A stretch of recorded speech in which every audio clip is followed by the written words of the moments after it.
அஸ்ஸலாமு அலைக்கும். எல்லாம் எப்படி இருக்கீங்க? இன்னைக்கு நம்ம என்ன செய்ய போறோம் அப்படின்னா பன்னீர் குருமா. பன்னீர் எடுத்துட்டு வந்திருக்கேன். இதோ பாருங்க, 200 கிராம் கிட்ட பன்னீர் இருக்கு. நான் வந்து ஒரு பேன் வச்சிருக்கேன்.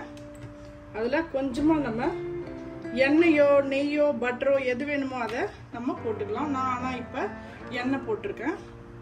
இதை நம்ம லைட்டா வறுத்து எடுத்துக்கலாம். ஆனா அடுப்பு வந்து ஸ்லோவாவே இருக்கட்டும். உங்களுக்கு எந்த சைஸ்ல பன்னீர் வேணுமோ நீங்க அந்த சைஸ் கட் பண்ணிக்கோங்க. நம்ம இதை வறுத்து எடுத்துக்கலாம். பன்னீரை இப்ப நம்ம எடுத்துடலாம். எடுத்துட்டு இன்னொரு பேன் நம்ம இதுல வைப்போம். வச்சுட்டு இந்த எண்ணெயெல்லாம் இதுல ஊற்றிடலாம்.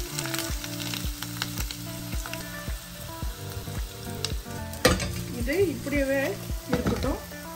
நம்ம இதுல இன்னும் கொஞ்சமா எண்ணெய் சேர்க்கலாம். நான் ஒரு 2 டீஸ்பூன் கிட்ட சேர்த்திருக்கேன்.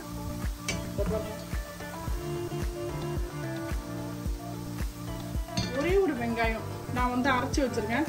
நம்ம வந்து எப்பயுமே கொஞ்சமா செய்யறோம் அப்படின்னாக்கா நம்ம கொஞ்சம் அரைச்சி வெங்காயம் தக்காளி அரைச்சி போட்டோம்னா கொஞ்சம் நமக்கு நல்லா வந்து மசாலா வரும். அதனால நான் அரைச்சி வச்சிருக்கேன். ஓவே தான் இருக்கு.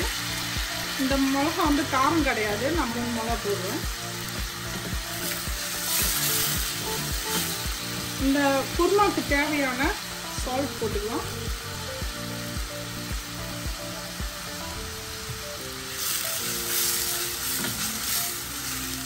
ஸ்டீல் பேனா இருக்கிறதுனால நம்ம கொஞ்சம் சிந்திக்கிட்டே இருக்கணும். ஆனால் அது நல்லா கனமாக தான் இருக்கு.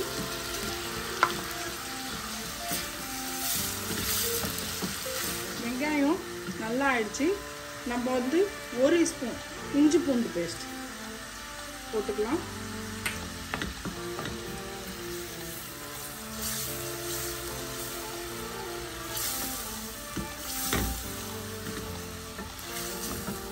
தக்காளி அரைச்சி வச்சிருக்கேன். இஞ்சி பூண்டு வாசம் போயிடுச்சு.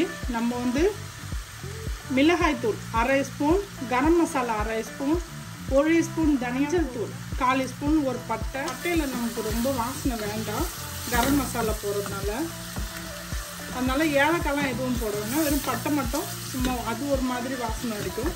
அதனால அது மட்டும் போடுங்க. எல்லாத்தையும் நம்ம இதில் போட்டுடலாம்.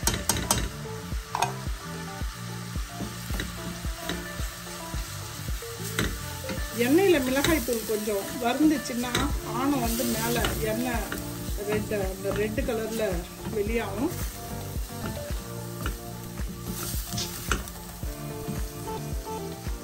ஒரு மீடியம் சைஸ் தக்காளி, இதையும் நான் அரைச்சி பேஸ்டா வச்சிருக்கேன்.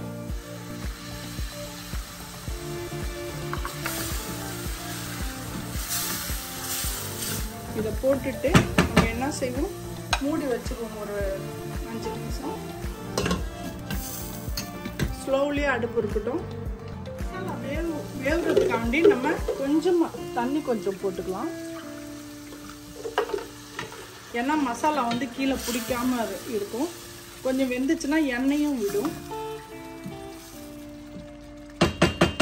இப்ப நம்ம இதை இன்னும் ஒரு 5 நிமிஷம் மூடி வச்சிருவோம். 5 நிமிஷம் ஆயிடுச்சு. நம்ம இதை எடுத்து பார்ப்போம். இங்க பாருங்க, நம்ம அதை தண்ணி ஊற்றணும். அதுவும் இழுத்துருச்சு. நல்லா எண்ணெய் ஃபுல்லாக மேலே வந்துருச்சு. மசாலாவும் நல்லா வெந்துருச்சு. நம்ம ஆணத்துக்கு எவ்வளோ குருமா வேணுமோ அவ்வளோ தண்ணி போடலாம். இதை கொஞ்சமாக போட்டு நீங்கள் கிண்டி விட்டுக்கோங்க. ஃபர்ஸ்ட்டு இதில் தேங்காய் பாலோ இல்லை தேங்காய் அரைச்சியோ ஊற்றிக்கலாம். நான் வந்து தேங்காய் பால் போடுறேன். கொஞ்சமாக தேங்காய் அரைச்சி பால் போட்டிருக்கேன். அதுல முந்திரி கொஞ்சம் அரைச்சிருக்கேன். முந்திரியும் தேங்காவும் இதே மாதிரி இதுல தேங்காய் முந்திரியா அரைச்சிருக்கோம். நம்ம இப்ப டேஸ்ட் பார்த்துக்கணும். இதுல எவ்வளவு நமக்கு உரப்பு உப்புலாம் கரெக்டா இருக்கான்னு பார்த்துக்கிட்டு தண்ணியும் பார்த்துக்கிட்டு நம்ம அதுல ஊத்திக்கணும். ஆனா இப்ப இது ஒரு கொதி விட்டுட்டும் நம்ம என்னன்னு பார்ப்போம். நான் டேஸ்ட் பார்த்துக்கிறேன். வாவ், எல்லாமே கரெக்டா இருக்கு.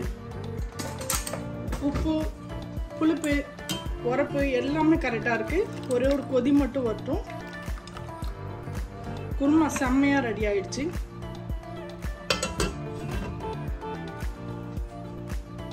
இப்ப நம்ம வறுத்து வச்சிருந்த பன்னீரையும் இதுல போட்டுக்கலாம். போட்டுட்டு நல்லா கொதி வரட்டும்.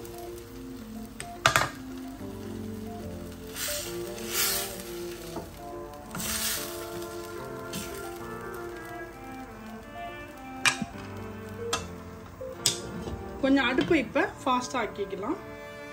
நம்ம இப்ப திறந்து பார்க்கலாம். செம்மையா இருக்கு பாருங்க.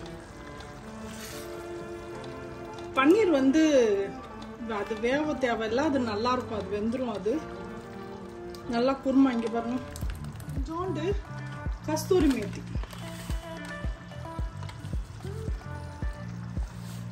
நான் கஸ்தூரி மேத்தி கொஞ்சம் போட்டுக்கிறேன்.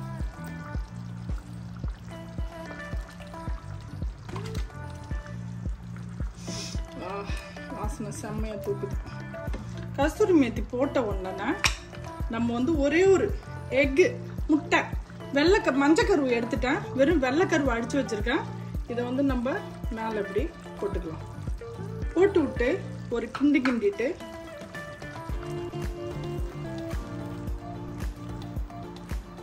நம்ம கேஸையும் ஆஃப் பண்ணிடலாம். மூடி வச்சிருவோம். இது இப்படியே ஒரு 5 நிமிஷம் இருக்கட்டும். அதுக்கப்புறம் வந்து நம்ம வாங்க பார்க்கலாம். எப்படி இருக்கு பாருங்க, நல்லா கெட்டியா இருக்கு. பாத்தீங்களா எப்படி தெரியுது பாருங்க. செம்மையா சூப்பரா நம்ம பன்னீர் குருமா ரெடி ஆயிடுச்சு பாருங்க. நம்ம இப்ப ஒரு பவுல்ல எடுத்துடலாம். பன்னீர் குருமா செம்மையா சூப்பரா ரெடி ஆயிடுச்சு பாருங்க. எவ்வளோ குயிக்கா பன்னீர் குருமா ரெடி ஆயிடுச்சு பாருங்க. இதை வந்து நம்ம சப்பாத்தி, பூரி, ஜீரா ரைஸ், வெறும் சோறு அந்த மாதிரி எதில் வேண்டாலும் நம்ம சாப்பிடலாம் பன்னீர் குருமாவை. நீங்கள் இதே மாதிரி நீங்களும் செஞ்சு பாருங்க. உங்களுக்கு இந்த ரெசிபி பிடிச்சிருந்துச்சுன்னா நம்ம குக்கிங் சேனலுக்கு லைக் பண்ணுங்க, ஷேர் பண்ணுங்க, கமெண்ட் பண்ணுங்க, மறக்காம பெல் பட்டன் கிளிக் பண்ணுங்க. இன்ஷா அல்லாஹ் நான் இன்னொரு வீடியோட வந்து உங்களை சந்திக்கிறேன். பாய்.